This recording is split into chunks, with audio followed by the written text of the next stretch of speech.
नमस्कार दोस्तों, मेरा नाम है रजनीश। स्वागत करता हूं आपका हमारे YouTube channel EXIM talk with Rajneesh में। दोस्तों, एक्जिम टॉक विद रजनीश एक ऐसा एक्जिम टॉक शो है जिसके अंदर हम बात करते हैं एक्सपोर्ट एंड इंपोर्ट की। इंडिया से कैसे एक्सपोर्ट किया जाए, इंडिया में इंपोर्ट कैसे किया जाए, उसके प्रोसीजर क्या है, किस तरीके से डॉक्यूमेंटेशन प्रिपेयर करना है, किस तरीके से स्टेप बाय स्टेप प्रोसीजर जो है आपको कवर अप करना है। तो सारी चीज़ों के बारे में जानकारी जो है आपको हमारे यूट्यूब चैनल के माध्यम से मिलती है। तो दोस्तों, इसी के साथ मैं आपसे रिक्वेस्ट करूंगा कि अगर आप हमारे यूट्यूब चैनल पर नए हैं तो हमारे चैनल को सब्सक्राइब करें, बेल आइकन को प्रेस करें ताकि आपको हमारे आगे आने वाले वीडियोज़ के नोटिफिकेशन मिलते रहे। दोस्तों, वीडियो में बढ़ते हैं आगे, बात कर लेते हैं हाउ टू एक्सपोर्ट मेज। मेज जो है बहुत अभी रिसेंटली मेज का प्रोडक्शन काफ़ी अच्छा रहा है, तो काफ़ी लोग जो है मेज एक्सपोर्ट में आना चाहते हैं। कई लोग हमें भी कांटेक्ट करते हैं कि मेज का एक्सपोर्ट कैसे करें, सर मेज एक्सपोर्ट पे एक वीडियो बनाओ। मुझे कई लोग कॉल भी करते हैं, तो उनके लिए एक वीडियो है जो अगर मेज एक्सपोर्ट करना चाहते हैं, मक्का का एक्सपोर्ट करना चाहते हैं, अब आप चाहे गाँव से हैं, शहर से हैं, कहीं से भी हैं, तो आपके लिए एक अपॉर्चुनिटी निकल के आती है। अगर आप मेज का एक्सपोर्ट करना चाहते हैं तो एक बहुत ईजी प्रोडक्ट आपके लिए हो सकता है।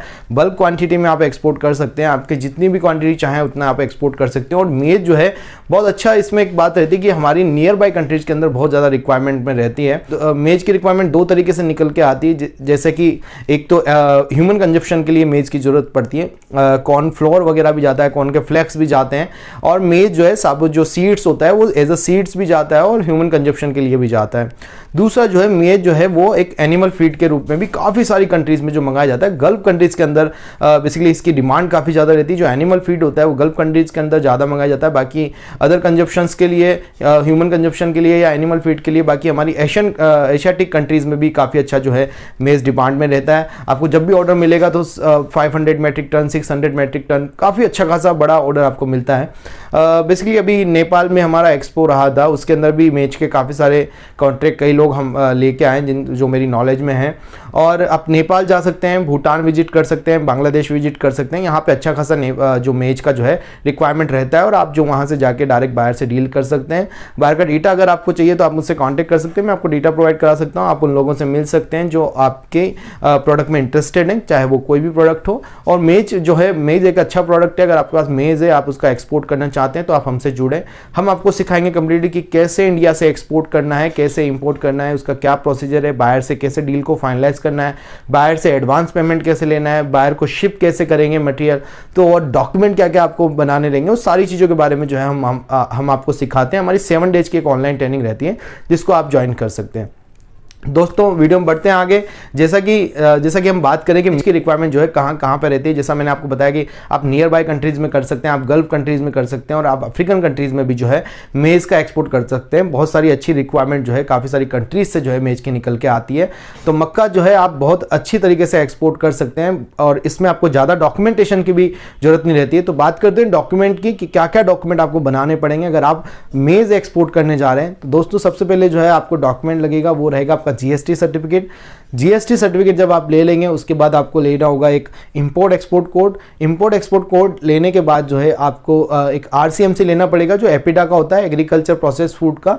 तो एपिडा का आरसीएमसी इसमें लेना पड़ता है, रजिस्ट्रेशन कम मेंबरशिप सर्टिफिकेट। जब आरसीएमसी आप ले लेंगे उसके बाद जो नेक्स्ट डॉक्यूमेंट आता है वो आता है आपका परफॉर्मा इनवॉइस। जब आप बायर से डील करते हैं, बायर से ऑर्डर आता है तो बायर को आप एक परफॉर्मा इनवॉइस बना के देते हैं, तो परफॉर्मा इनवॉइस आप इसमें आपका लगता है। जब आप मटेरियल को डिस्पैच करेंगे तो आपको कमर्शियल इनवॉइस बनाना रहेगा, एक इंश्योरेंस सर्टिफिकेट आपको कराना रहेगा और ई वे बिल का जो है आपको जनरेट करना रहेगा। तो ये 3 डॉक्यूमेंट आप जब मटेरियल डिस्पैच करेंगे तब आपको बनाने रहेंगे। उसके बाद जब आपका मटेरियल पोर्ट पे चला जाएगा, पोर्ट पे जाने के टाइम पे आपका एक शिपिंग बिल वहां पे फाइल होगा जो कस्टम का डॉक्यूमेंट है। शिपिंग बिल के बाद आपका सर्टिफिकेट ऑफ ओरिजिन अगर लगना है तो सर्टिफिकेट ऑफ ओरिजिन लगेगा, और अदर डॉक्यूमेंट पाइथो सैनिटरी सर्टिफिकेट की भी इसमें रिक्वायरमेंट रहती है। तो पहले आपको पाइथो रजिस्ट्रेशन कराना पड़ेगा, ये भी आपका सीएचए करके देगा, और पाइथो सर्टिफिकेट जो है हर शिपमेंट के साथ आपका जाएगा प्लांट एंड क्वारंटाइन का। तो हर शिपमेंट के साथ पाइथो सर्टिफिकेट आपका लगेगा, तो आपका सीएचए आपको ये करके दे देगा। अगर नहीं तो आप पाइथो हमसे बनवा सकते हैं। अगर आप सैंपल भी कुरियर करना चाहते हैं किसी भी कंट्री में, तब भी आपको पाइथो सैनिटरी सर्टिफिकेट की रिक्वायरमेंट रहेगी। उसके लिए आप हमें स्क्रीन पे दिए गए नंबर पे कांटेक्ट कर सकते हैं। हम आपका सैंपलिंग का जांच करवा के आपको पाइथो सैनिटरी सर्टिफिकेट प्रोवाइड करा देंगे, फिर आप उस प्रोडक्ट को जो है कुरियर कर सकते हैं। कभी भी आप एग्रो कमोडिटी का कोई भी सैंपल कहीं भेजने जा रहे हैं तो आपको पाइथो सैनिटरी सर्टिफिकेट जरूर से जरूर लगेगा, चाहे आप सैंपल करें, चाहे पूरा कंटेनर करें, चाहे आप बाई ट्रक, आप बाई रोड आप एक्सपोर्ट करें, हर जगह आपको पाइथो सैनिटरी सर्टिफिकेट की रिक्वायरमेंट रहेगी कस्टम क्लियरेंस के टाइम पे। तो आपको पाइथो सैनिटरी सर्टिफिकेट उस टाइम पे बनेगा, और जब आपका मटेरियल शिप हो जाएगा तो आपको फाइनली जो डॉक्यूमेंट बनेगा वो बिल ऑफ लेडिंग बनेगा। तो ये डॉक्यूमेंट की लिस्ट जो है आपको कंप्लीटली आपको स्क्रीन पे दिख रही होगी। ये सारे डॉक्यूमेंट आपको बनाने रहेंगे। आई होप दोस्तों आपको समझ में आ गया होगा कि एक्सपोर्ट शुरू करने से पहले क्या क्या डॉक्यूमेंट आपको बनाने रहेंगे। और जो इनिशियल डॉक्यूमेंट की अगर हम बात करें तो अगर उनके खर्चे की बात करें, उनका कॉस्ट की बात करें तो इनिशियली आपको जीएसटी बनाना रहता है। आप प्रोप्राइटरशिप फर्म में जीएसटी बना लें, सिर्फ 2000 रुपये का आपका खर्चा आता है। आप आईसी कोड ले लें, 1500 से 2000 रुपये में आपका आईसी बन जाता है। उसके बाद आप जो है बनेगा एपिडा का सर्टिफिकेट बनेगा, वो 6000 रुपये गवर्नमेंट फीस है। हम उस पर आपसे सर्विस चार्ज करके 8000 रुपये करीब आपको फीस पड़ती है। तो इतना 8-10 हज़ार रुपये के अंदर आपके डॉक्यूमेंट तैयार हो जाते हैं। बाकी जो डॉक्यूमेंट बनते हैं पोर्ट के ऊपर उनकी कॉस्ट आप बायर से ही लेते हैं, तो वो शिपमेंट के हिसाब से बनते हैं, पर शिपमेंट बनते हैं, तो उसमें कोई इशू वाली बात नहीं है। पर आप इनिशियल जो इन्वेस्टमेंट लगेगा वो आपको 8-10 हज़ार रुपये करेगा, उसमें आप जो है मेज का एक्सपोर्ट कर सकते हैं। अब दोस्तों प्रोसीजर की बात करते हैं, स्टेप बाय स्टेप प्रोसीजर की बात करते हैं कि स्टेप बाय स्टेप आप कैसे एक्सपोर्ट करेंगे। तो सबसे पहले जैसा मैंने आपको बताया, पहले आपको ये पता होना चाहिए आप प्रोडक्ट क्या एक्सपोर्ट करने जा रहे हैं। अब आपके पास एक मेज एक प्रोडक्ट है, उसकी सोर्सिंग के बारे में आप पता कर लें, आप उसकी प्राइसिंग के बारे में पता कर लें, क्योंकि मेज का जो ऑर्डर आता है वो थोड़ा बल्क क्वांटिटी में आता है। तो आपको पता होना चाहिए कि आप प्रॉपर सोर्सिंग कहां से कर पाएंगे, अच्छी क्वांटिटी, प्रॉपर क्वांटिटी और प्रॉपर क्वालिटी, एक्सपोर्ट क्वालिटी की मक्का आप कहां से परचेज कर पाएंगे। जब आप मेज के सोर्सिंग का पॉइंट पता कर लें कि यहां से मैं खरीद सकता हूं और फिर उसको सेल कर सकता हूं, उसके बाद जो है आप फर्म रजिस्ट्रेशन, जीएसटी रजिस्ट्रेशन ये सब करा लेने हैं।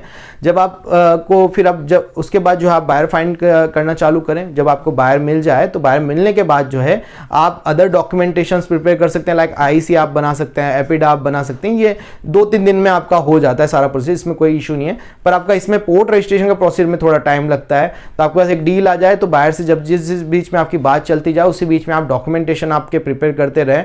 आपका रजिस्ट्रेशन और डॉक्यूमेंट आप बना लें, जिसमें आपको जीएसटी सर्टिफिकेट बनाना है, आपको करंट अकाउंट बैंक में ओपन कराना है, उसके बाद आपको इंपोर्ट एक्सपोर्ट कोड लेना है, इंपोर्ट एक्सपोर्ट कोड के बाद आपको आरसीएमसी बनाना है, और आरसीएमसी सर्टिफिकेट के बाद आपको जो है एक तरीके से पोर्ट रजिस्ट्रेशन इसके बाद कराना है। तो एडी कोड जो है पहले आपको बैंक से लेना पड़ेगा, एडी कोड लेटर, जिस भी बैंक से आप एक्सपोर्ट करेंगे उस बैंक से आपको एडी कोड लेटर लेना है, और वो एडी कोड लेटर के माध्यम से आपका पोर्ट पे एडी कोड रजिस्ट्रेशन हो जाएगा। चाहे आप बॉर्डर से एक्सपोर्ट करें, चाहे एयरपोर्ट से एक्सपोर्ट करें या सी पोर्ट से एक्सपोर्ट करें, सभी में आपको एडी कोड रजिस्ट्रेशन आपको कराना अनिवार्य रहता है। जब एडी कोड रजिस्ट्रेशन हो जाएगा उस बीच में आप बायर से डील को फाइनलाइज कर लें, पेमेंट टर्म डिसाइड कर लें, शिपिंग टर्म्स उसके साथ डिसाइड कर लें।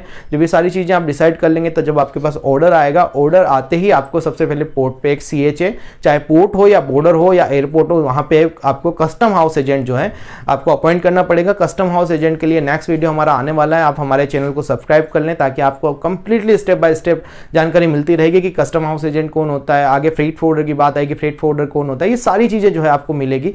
हम डॉक्यूमेंट की जो हम बात कर रहे हैं, लाइक बिल ऑफ लेडिंग के कितने टाइप्स होते हैं, इसका भी हम एक अलग से वीडियो बनाएंगे। तो आप बने रहें हमारे साथ जुड़े रहें, हमारे यूट्यूब चैनल को आप सब्सक्राइब कर लें, बेल आइकन को प्रेस कर लें ताकि आपको हमारे सारे वीडियोज के नोटिफिकेशन मिलते रहे। तो दोस्तों बढ़ते हैं आगे। जैसे कि मैंने आपको बताया कि डील फाइनलाइज हो जाए, आप शिपिंग टर्म, पेमेंट टर्म सबको डिसाइड कर लेंगे अपने बायर के साथ, तो बायर से आप अपना पेमेंट डलवाएं। पेमेंट डलवाने के बाद अगर कुछ एडवांस है तो वो डलवाएं, या फिर आप एलसी में आप काम करें, लेटर ऑफ क्रेडिट में इसमें काम होगा आपका।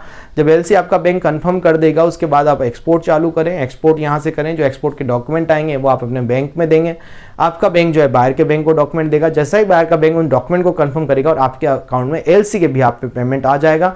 इधर आपको सारे डॉक्यूमेंट जो है पोर्ट पे आपके फाइल हो जाएंगे उससे पहले, लाइक आपका शिपिंग बिल, आपसे अगर बायर ने कोई सर्टिफिकेट मांगा है किसी भी तरीके का तो वो सर्टिफिकेट भी आप दे दें उसको, जैसे कोई लैब रिपोर्ट, टेस्ट रिपोर्ट भी मांगी है तो, और सर्टिफिकेट ऑफ ओरिजिन अगर आपको मांगा गया है तो सर्टिफिकेट ऑफ ओरिजिन आप उसका बना लें। साथ में आपका कोई भी पाइथोसैनिटी सर्टिफिकेट आपको लगेगा ही लगेगा। तो ये सब डॉक्यूमेंट फिर आपको बैंक में देने, बैंक आपका आगे फॉरवर्ड करेगा डॉक्यूमेंट को और उसके भी आप पे आपका पेमेंट आ जाएगा। और अगर आप डायरेक्ट डॉक्यूमेंट कुरियर करते हैं तो डायरेक्ट डॉक्यूमेंट तभी कुरियर करना है जब पेमेंट आपका आ जाए, पर ज्यादा अधिकतर जो आपका पेमेंट टर्म रहेगा वो आपको लेटर ऑफ क्रेडिट पे ही करना है। एलसी के बिहाफ पे ही आप मक्का का शिपमेंट कर सकते हैं, मेज का शिपमेंट कर सकते हैं।